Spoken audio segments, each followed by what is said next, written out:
You think pain is your enemy? No, pain's your professor. The kind who doesn't hand out participation trophies or pat you on the back when you cry. Pain's the one who slaps the desk, flips the table and says, "Figure it out or fold." And you didn't fold. You sat there, bruised, bloodied, and blinking through the fog, wondering why the world expects you to apologize for the fire it lit inside you.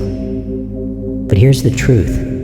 Rage is a flicker, a spark that burns out by morning. Discipline? Discipline is the slow burn of a match held to dry kindling, waiting for the perfect moment to roar. You used to scream into the void, didn't you? Begging for someone to hear you, to see the cracks in your armor, to hand you a lifeline. But the void doesn't care about your tears. It only respects silence.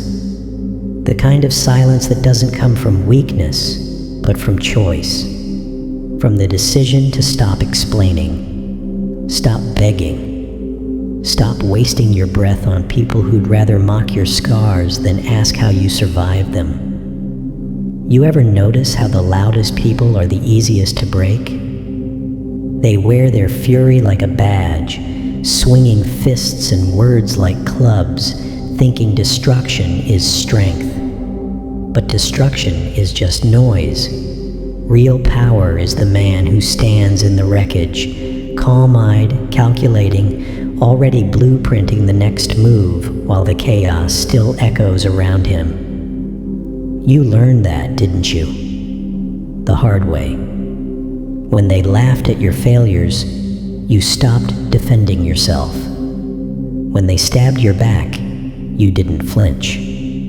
When they called you weak for walking away, you smiled and let them believe their own lies. Because here's the secret they'll never admit. Silence terrifies them.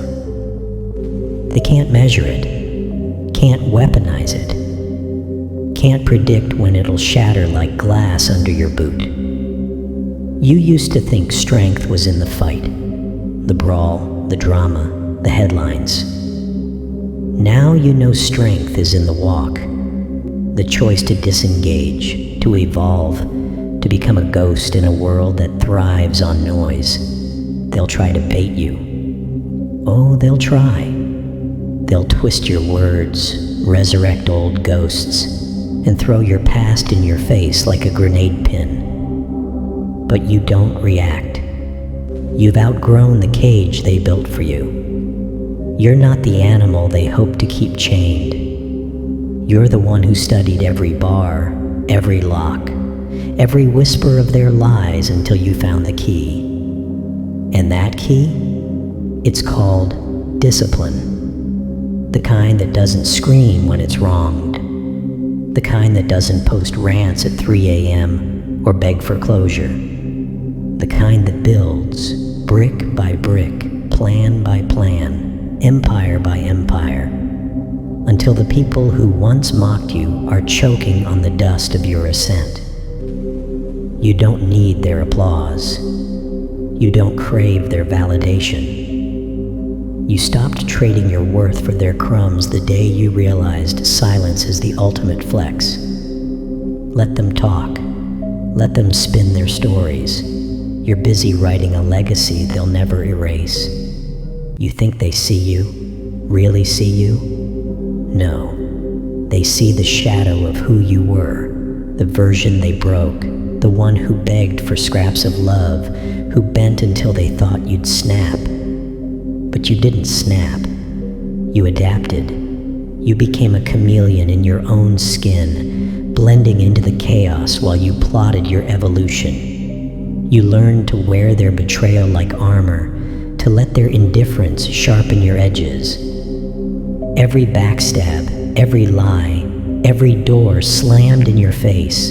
It wasn't the end. It was the forge. And now look at you, cold, calculated, unrecognizable to the fools who thought they'd buried you.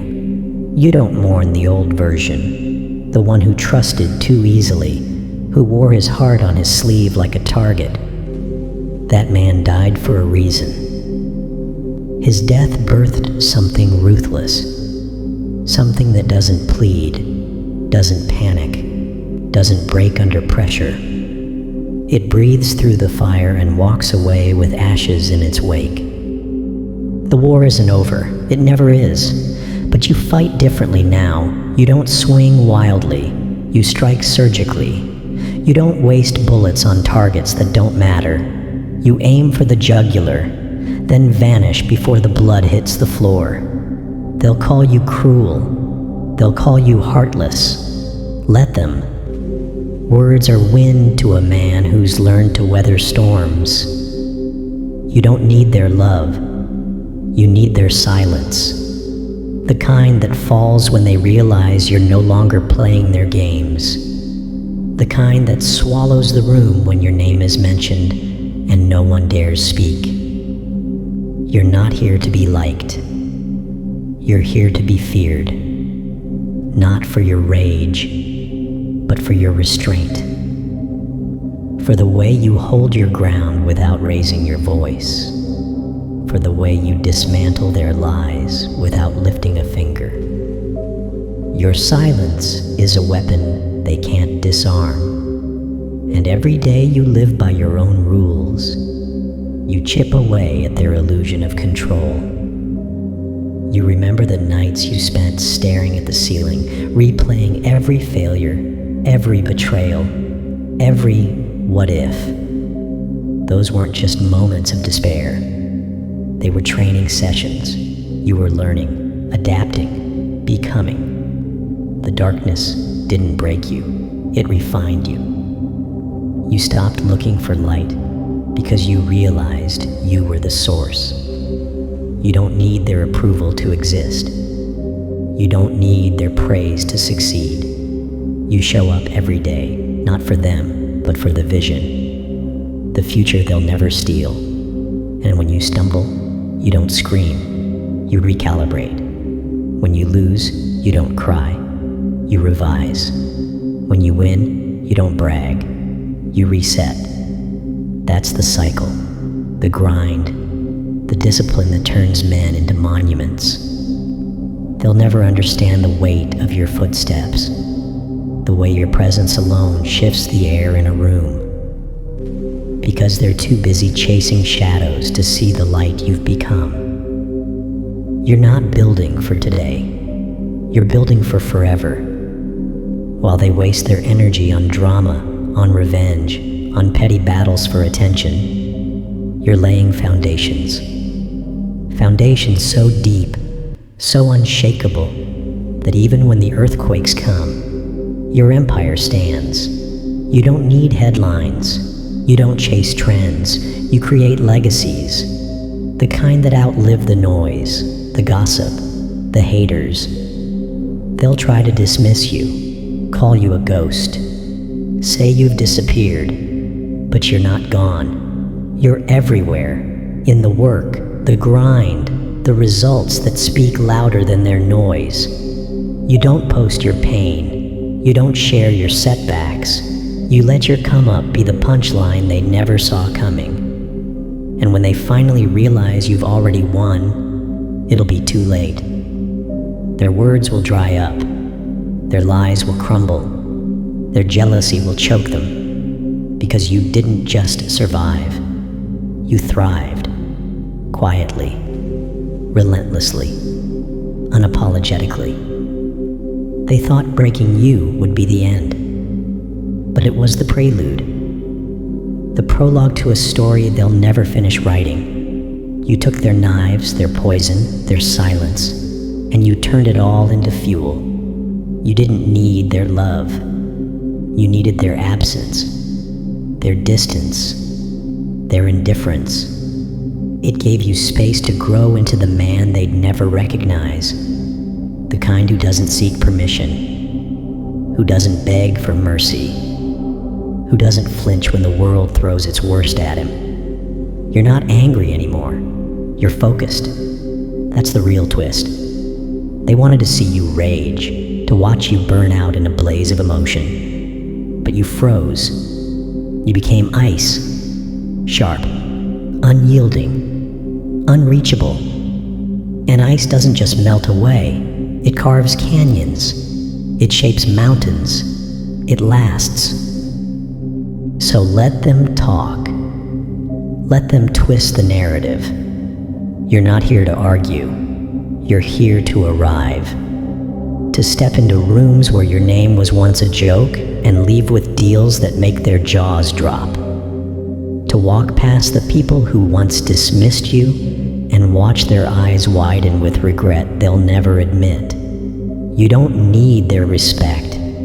You command it, not through force, but through presence, through consistency, through the quiet certainty that you've already won. They'll try to catch up, to replicate your grind, to mimic your edge, but they can't. They don't have the scars.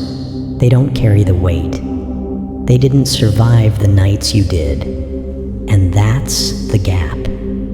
The unbridgeable distance between you and them. You're not just ahead. You're untouchable. This is your era. Not because you declared it. Not because you shouted it from rooftops. But because you built it. One silent step at a time. One calculated move. One refusal to break. The world can either bow to your silence or drown in it. Either way, you're moving forward. Always forward. Because discipline isn't a phase. It's your DNA. And the man you've become? He doesn't just survive. He silences. He dominates. He ascends. And when history writes your name, it won't need adjectives. Your legacy will speak, loud, clear, and forever.